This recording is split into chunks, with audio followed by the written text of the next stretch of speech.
Fala pessoal, estamos de volta e hoje a gente vai abordar, como eu tinha falado no vídeo anterior, o tratamento sobre as rinites. E aqui vocês vão entender por que é importante saber sobre como se manifestam as rinites, quais são os tipos de rinite. E aqui você vai entender agora, nesse vídeo, por que eu não melhoro da minha rinite, tá?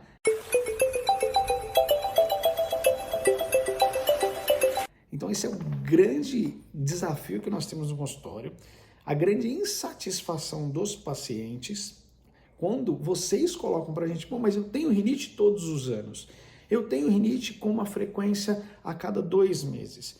Quando chega em maio, abril, maio, minha vida acaba.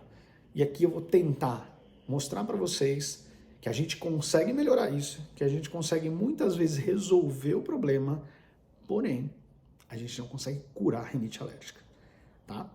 A gente tem algumas situações em que, quando o tratamento é realizado de forma inapropriada ou quando o diagnóstico não é feito de forma assertiva, você começa a ter um ciclo, você fica doente com uma frequência muito maior. Primeira coisa que a gente precisa fazer é, o paciente não tem obrigação nenhuma disso, mas fica muito mais fácil para a gente, favorece os dois, é informar o médico quais são as situações em que ele tem o desencadeamento quando acontece essas crises. Então, aquilo que a gente falou no vídeo anterior é muito importante. Quando a gente identifica exatamente como o paciente desencadeia crises, a gente consegue solicitar os exames para confirmação desse diagnóstico e a gente tem a certeza de que essa rinite tem a origem que a gente procura para estabelecer o tratamento mais apropriado. Então vamos lá, quando o paciente refere pra gente, vocês chegam no consultório e falam assim, olha doutor, eu fiquei ruim porque eu fui fazer uma limpeza em casa, porque eu peguei umas roupas minhas para doar e ficou ruim, depois disso meu nariz começou a coçar, espirrei, etc. A gente tem quase certeza que essa rinite, ela é alérgica. E aí no consultório, nós lançamos mão de alguns exames específicos para descobrir se você tem uma sensibilidade maior algumas dessas substâncias. Habitualmente, a gente solicita um hemograma para saber principalmente sobre uma célula que chama eosinófilo, e aqui eu não vou ser técnico, pelo amor de Deus.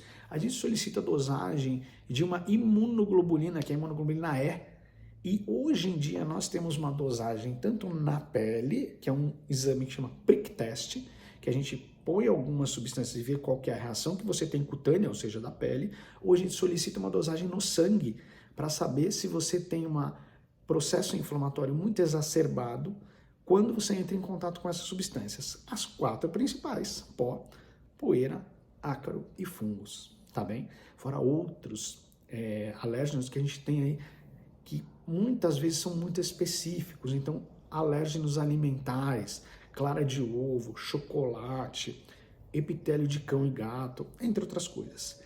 Quando a gente descobre isso, esses indicadores normalmente vêm altos e coincide com os sintomas do paciente, nós estamos diante de uma rinite alérgica. E aí a gente estabelece o tratamento mais apropriado para isso.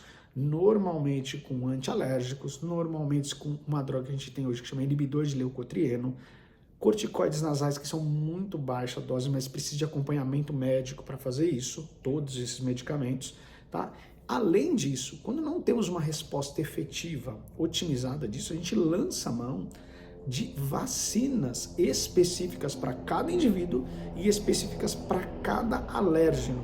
Então isso é muito comum da gente encontrar no consultório e a gente conseguir fazer o diagnóstico mais assertivo. A resposta ao tratamento não é instantânea. Nós conseguimos melhorar demais a frequência com que essa pessoa tem crises e diminuir demais a intensidade das crises, certo? Muito interessante. Fica aqui que agora a gente vai entender como você faz o diagnóstico das rinites não alérgicas. As rinites não alérgicas, elas podem ter um tratamento somente com anti-inflamatórios ou somente com spray nasal. A gente não precisa usar antialérgicos para tratar a rinite não alérgica. Parece óbvio que eu estou falando, mas tem muitos pacientes que chegam no consultório com rinites não alérgicas que estão sendo tratados com antialérgicos. Então, esse refinamento no diagnóstico, essa troca de ideias com o médico que faz com que a gente consiga otimizar e melhorar a sua qualidade de vida ao longo do dia, tá?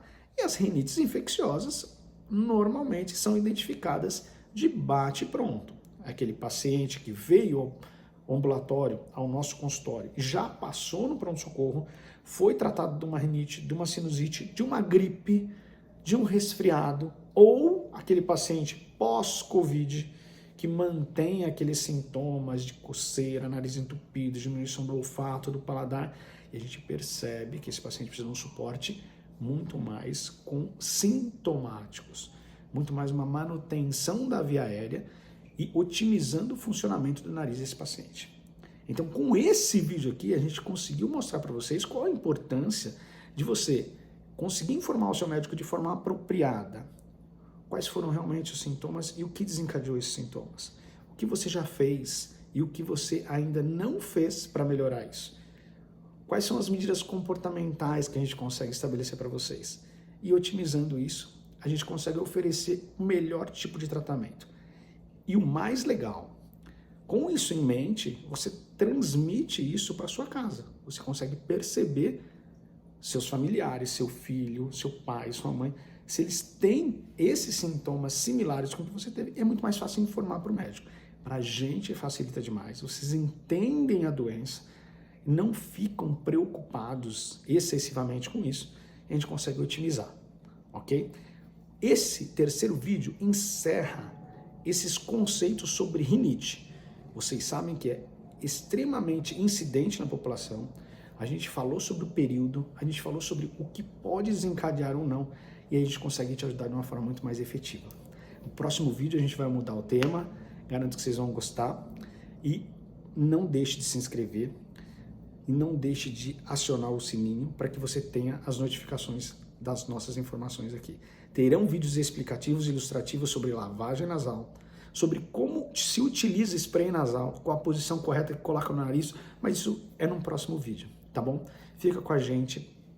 Vamos começar uma outra série agora, falando também sobre as patologias do nariz e o que a gente pode oferecer além de medidas comportamentais, além de medicamentos, além de prevenção e além de vacina.